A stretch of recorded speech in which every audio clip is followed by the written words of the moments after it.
प्रज्ञा जगाने के लिए परिश्रम करना बोधिसत्व की चौथी पारमिता। किसी चीज की असलियत को समझना आसान नहीं होता। दुनिया में अक्सर जो होता है उसकी सच्चाई हमें दिखती नहीं। लोग उसे समझने के बजाय वह में फंस जाते हैं। जो प्रज्ञा के विपरीत है वह अविद्या है। लोग भ्रमित होने से विभिन्न मतवादों के चक्कर में फंस जाते हैं, जिस कारण उन्हें ज्ञान बोध नहीं होता। जब लोग किसी मिथ्या दृष्टि में फंस जाते हैं तो उस दृष्टि को पहचानना आसान नहीं होता। अविद्या से जकड़े ज्यादातर मनुष्य प्रज्ञा जगाने के लिए ज्ञान में चिंतन नहीं करते। वे लोग अपनी मिथ्या मतों को दूसरे के सामने प्रकट कर दूसरों को भी स्वीकार करने के लिए प्रेरित करते हुए तर्क करते रहते हैं। तर्क करना कोई प्रज्ञा बढ़ाने का कर्म नहीं है, ये तो सिर्फ शब्दों का खेल है। इससे मिथ्या दृष्टि बढ़ती है जो प्रज्ञा को ढक देती है। हम जो जीवन में देखते और जगते हैं, प्रज्ञा उसकी सच्चाई उजागर करके दिखलाती है। यह जीवन का एक अद्भुत साधन है। जब सुमेध तपस्वी प्रज्ञा को जगाने के बारे में सोच रहे थे तब उन्होंने अपने आप से कहा, हे सुमेध, तुम्हारी प्रज्ञा तर्क से बढ़ने वाली है, वितर्क से भी बढ़ने वाली नहीं। हे सुमेध, तुम्हारी प्रज्ञा तर्क से बढ़ने वाली नहीं, वितर्क से भी बढ़ने वाली नहीं, अपने आप से भी बढ़ने वाली नहीं। इसके लिए तुम्हें ज्ञानी सत्पुरुषों की संगत करना होगा, उसकी ज्ञान भरी बातों को समझना होगा। अगर प्रज्ञा से चिंतन करते वक्त तुम्हारे निज अकुशल वितर्क दूर होकर मैत्री करुणा बढ़ती है, अनासक्ति जागती है, तो वह प्रज्ञा का लक्षण है। प्रज्ञावान सत्पुरुषों की जाति मत देखो, आचरण ही देखो। उन सत्पुरुषों की संगति से तुम्हारे ज्ञान से चिंतन करने की क्षमता बढ़ेगी, जो बुद्धत्व के लिए महोपकारी होगा। मन की गंदगी को मिटाने के लिए अथाक प्रयास करना बोधिसत्व का पांचवी पारमिता। इस लोक में बिना प्रयास के कुछ भी नहीं पाया जा सकता। इस लोक में मनुष्य जो भी भौतिक उन्नति को पाता है वो सभी परिश्रम नाम के भूमि पर खड़े रहकर ही पाता है। परिश्रम के बिना किसी ने भी दुनिया पर विजय नहीं पाया है। बुद्धत्व की प्राप्ति के लिए अथाक प्रयास एक उच्चतम सहायक धर्म है। अथाक प्रयास की श्रेष्ठता तपस्वी को समझ में आया। उसे समझ में आया कि अखंड प्रयास करना ही एकमात्र शक्ति है। उसने अपने आप को ऐसा समझाया, हे सुमेध, तुम जंगल में रहते समय शेर के व्यवहार को देखे हो। शेर बहुत शक्तिशाली होता है। उसका आना जाना, टहलना आदि सारे हाव भाव में बल भरा होता है। तुम भी आज से एक शेर की भांति बलशाली बनो। बुद्धत्व पाना पैदल चलकर आसमान में चांद को छूना जैसा बहुत कठिन कार्य है। इसे थोड़े प्रयास से नहीं किया जा सकता। इसीलिए बुद्धत्व की बाधा में आने वाले सभी कमजोरियों को दूर करने के लिए अखंड प्रयास करो। बुद्ध कारक धर्म को बढ़ाने के लिए दृढ़ पुरुष जैसा प्रयास करो। कुशल धर्म की उन्नति के लिए कभी पीछे मत हटो। तुम्हारे मनोरथ की पूर्णता के लिए यह महोपकारी होगा। बोधिसत्व को छठवें में पूर्ण करना होगा। धैर्य सहनशीलता पारमिता। धैर्य का अर्थ सहनशीलता। सहनशीलता से ज्यादा प्रिय मनुष्य का कोई दूसरा गुण नहीं हो सकता, जो उसके कल्याण के लिए जीवन का आधार बनता है। सहन न करने वाला व्यक्ति पराजय के निकट होता है। कितने ही लोग हैं जो सहनशीलता से जीत चुके हैं। सभी सुखों का मार्ग सहनशीलता ही है। अकुशल में अपने मन को न डुबा धीरज रखने वाले व्यक्ति को कुशल धर्म गले से लगाता है। जब सुमेध तपस्वी ज्ञान से चिंतन कर रहा था तब उसके सामने सहनशीलता का मूल्य प्रकट होने लगा। वह अपने आप को ऐसा समझाने लगा, हे सुमेध, इन पारमिताओं को संपूर्ण करते समय तुम जो सपने में भी नहीं सोचे होंगे वैसी मुश्किलों का सामना करना पड़ेगा। सभी जगहों पर सहनशीलता नामक बांध के अंदर रहना होगा। भीषण ठंड, भीषण गर्मी, भूख प्यास के साथ साथ मक्खी, मच्छर और सर्पों के कटुक वेदना को भी सहनशीलता के बल से दूर करना होगा। वैसे ही दूसरों के द्वारा की गई निंदा, आरोप, मजाक, डांट, बेइज्जती, कठोर वचनों के सामने भी तुम सहनशीलता बढ़ाओ। मृत्युदायी शारीरिक पीड़ा को भी तुम सहन करो। पृथ्वी की तरह अकमित होकर धैर्य करो। अपने आप को बिना व्याकुल किए, बिना परिवर्तित किए शांत रहो। यही तुम्हारा बुद्ध कारक धर्म होगा। सत्य की सातवीं पारमिता है, तपस्वी ने जाना। सत्य ही सातवीं पारमिता है, तपस्वी ने जाना। सत्य ही सातवीं पारमिता है, तपस्वी ने जाना। झूठ और धोखे का जीवन बिताने वाले लोगों को सत्य बहुत कड़वा, कटु और तीखा लगता है। वे सत्य से डरते हैं। सत्य को छिपाने के लिए अनेकों प्रकार से सत्य की आलोचना करते हुए भाग जाते हैं। अपनी लज्जा भय नष्ट कर देते हैं। लेकिन ईमानदार नेक व्यक्तियों के लिए सत्य बड़ा ही मधुर होता है। वो सत्य के सामने मुस्कुराते रहते हैं, आगे आकर सत्य को ही गले लगाते हैं। सत्य में ही उसके लिए प्रेरणा, सुख और शांति भरी होती है। सुमेध तपस्वी ने बुद्ध कारक धर्म को और गहराई से चिंतन करते समय सत्य की महत्ता देख कर कहा, हे सुमेध, अंधेरी रात के आसमान में तुमने ध्रुव तारे को अकेले ही चमकते हुए देखा होगा।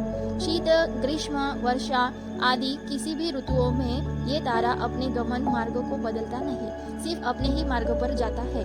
इसीलिए है सुमेध, तुम्हारा मार्ग संपूर्ण रूप से सत्य पर आधारित होना चाहिए, उसमें अंश मात्र ही असत्य नहीं होना चाहिए। चाहे तुम्हारे शरीर पर बिजली ही क्यों ना गिरे, तब भी तुम सत्य को मत छोड़ो। धन, लाभ, सत्कार, कीर्ति, प्रशंसा, पत्नी और बाल बच्चे, इनकी चाहत में कभी झूठ का सहारा मत लो। अपना जीवन बचाने के लिए भी झूठ का सहारा मत लो। जीवन को त्याग कर सत्य के प्रति समर्पित हो जाओ। जितना तुम सत्य के साथ रहोगे उतना ही सत्य तुम्हारे करीब होगा। असत्य कभी करीब नहीं आ सकता। अंधकार के प्रकाश की ओर तुम्हें सत्य ही ले जाएगा। इसीलिए सत्य पर भली भांति स्थिर रहो। तुम जिस बुद्धत्व की तलाश कर रहे हो वह पूर्णतः सत्य से ही निर्मित है। अधिष्ठान परमिता, बोधिसत्व का 8वां चयन। सुमेध तपस्वी ने कहा, गहराई तक ज्ञान से चिंतन किया, तब उसे एक और बुद्ध कारक धर्म दिखने लगा। इस बार उसे अधिष्ठान, दृढ़ संकल्प की श्रेष्ठता समझ में आई। अधिष्ठान एक बलशाली ताकत है जो हमें अपने जगह पर अडिग रखता है। अधिष्ठान हमें कंपित नहीं होने देता, निश्चल रखता है, स्थिर रखता है, बदलने नहीं देता। उत्तम विचारों में स्वयं को बार बार कायम रखने के लिए अधिष्ठान से ही बल मिलता है। यह सभी अकुशलों को दबा कुशल उत्पन्न करने में महोपकारी होता है। यह समझते हुए सुमेध तपस्वी ने अपने आप को ऐसा समझाया, हे सुमेध, जैसे ऊंची चट्टानें चारों दिशाओं के प्रचंड हवाओं से कितना भी टकराए तब भी अपनी जगह पर अड़िग रहती है, कांपती नहीं, हिलती भी नहीं, निश्चल रहती है, दूसरी जगह नहीं खिसकती। किसी तरह तुम्हारे मार्ग में चाहे जितनी भी बाधा आए, उन सबों के बीच तुम अधिष्ठान नाम की चट्टान बन जाओ। पीछे न खिसको, अटल रहो, बिना बदले रहो। बुद्धत्व के मार्ग में यह तुम्हारा जगमगाता बल होगा। बोधिसत्व को 9वें में पूर्ण करनी होगी मैत्री पारमिता। मैत्री चित्त बहुत ही प्यारा है, आनंददायी है, सुखदायी है। मैत्री चित्त वाले लोगों को दुनिया से सभी लोग मित्र की तरह दिखते हैं। उसके साथ चाहे कोई भी दुश्मनी करे, लेकिन वो किसी को अपना शत्रु नहीं मानते। जैसे माँ अपने एकलौते बेटे को प्यार भरी नजरों से देखती है, वैसे ही वह सभी को प्यार से देखता है।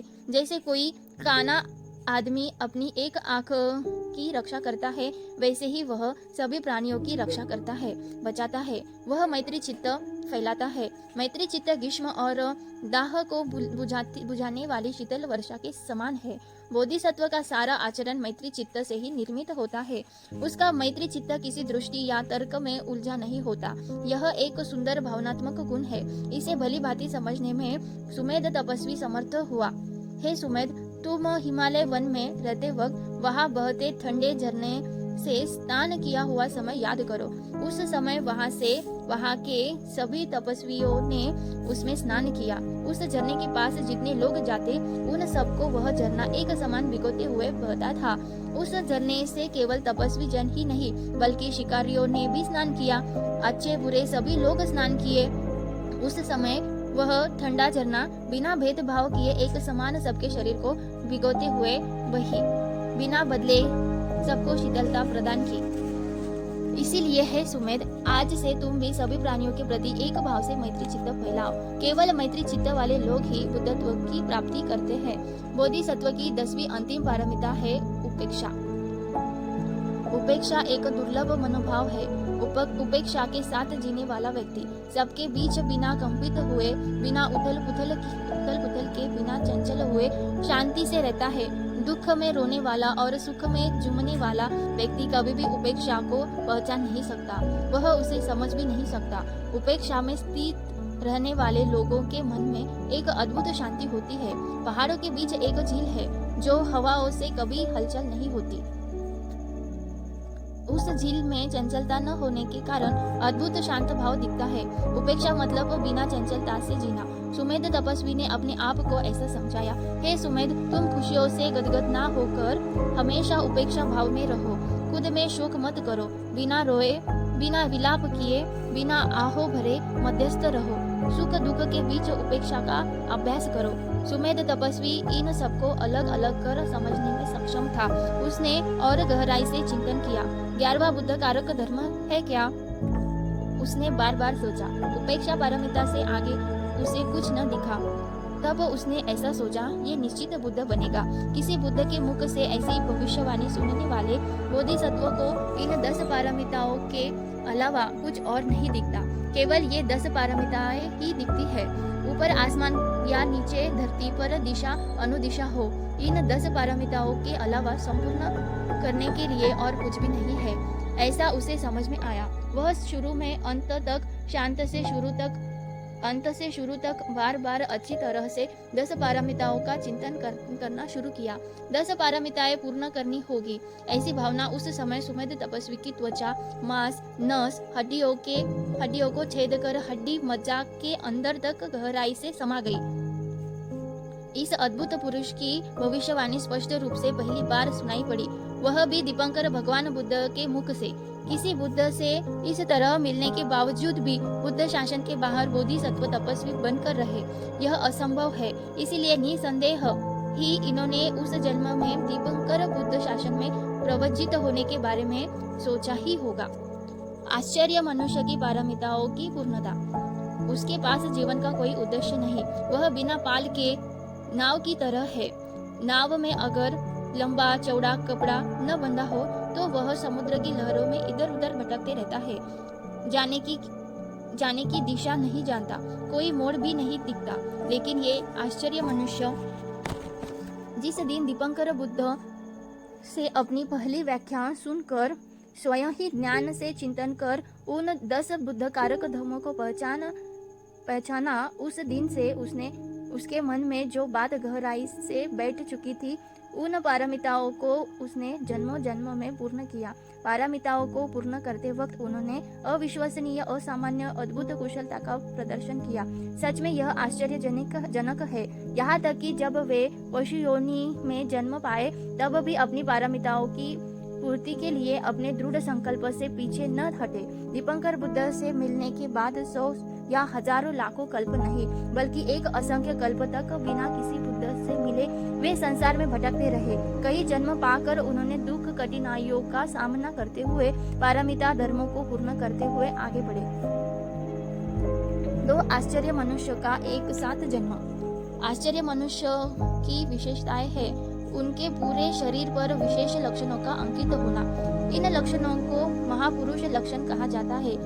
पारमिताओं को पूर्ण करते हुए वो एक बार फिर से राज परिवार में जन्म लिए। विजितावी नामक उस राजकुमार के शरीर पर 32 महापुरुष लक्षण अंकित थे। उसी समय एक और ऐसे अद्भुत भविष्य में मनुष्य ने जन्मद्वीप में जन्म लिया। वह भी एक राजकुमार था। कोंडन नाम के इस राजकुमार के शरीर पर भी 32 महापुरुष लक्षण अंकित थे। जो नवजात बालक 32 महापुरुष लक्षणों के साथ जन्म लिए, उनकी सिर्फ 2 ही नियति होती है। यदि वो घर में रहे तो चक्रवर्ती राजा बनेगा, और यदि गृह त्यागी बने तो निसंदेह बुद्ध बनेगा। कोंडन नाम के इस अद्भुत व्यक्ति ने घर द्वार का त्याग किया, महाभिनिष्क्रमण किया, सेना सहित पापी मार को हरा बुद्ध बन गया। विजितावी नाम का अद्भुत व्यक्ति चक्रवर्ती राजा बन गया। 32 महापुरुष लक्षणों से युक्त 2 आश्चर्य मनुष्य दुनिया में एक साथ जन्म लिए। यह अद्भुत तथा बड़ा ही दुर्लभ है। आह, काश दोनों ही बुद्ध बन जाते तो कितना अच्छा होता। 2 बुद्ध होने के कारण लोगों को मुक्ति दुगनी गति से मिलती, ऐसा शायद कोई सोच सकता है। इस दुनिया का स्वभाव पहले से ही निर्धारित है। ये लोक अद्भुत प्रकार से बना हुआ है, जिसे शब्दों में नहीं कहा जा सकता। यह सोच से परे है। इस धर्म धातु को परिपूर्ण रूप से बोध करने वाले भगवान बुद्ध इस लोक के परिपूर्ण सत्य स्वभाव को समझ सकते हैं। भगवान बुद्ध भिक्षुओं को बताते हैं, भिक्षुओं, इस लोक धातु में 2 अरहंत सम्यक संबुद्ध एक साथ जन्म ले, यह असंभव है। इसकी कोई संभावना नहीं है। भिक्षुओं, एक लोक धातु में एक समय में केवल एक ही अरहंत सम्यक संबुद्ध जन्म ले सकते हैं। सबकी इसकी संभावना है। इसके अनुसार हम जिस अद्भुत व्यक्ति के बारे में बात कर रहे हैं उसकी नियति एक चक्रवर्ती राजा बनना तय था। दीपंकर बुद्ध की भविष्यवाणी के अनुसार उसने अभी तक एक असंख्य कल्प ही बताया था शेष, और 3 असंख्य कल्प तथा 1 लाख कल्प बीतने तक उसे पारमिता धर्म पूर्ण करना था।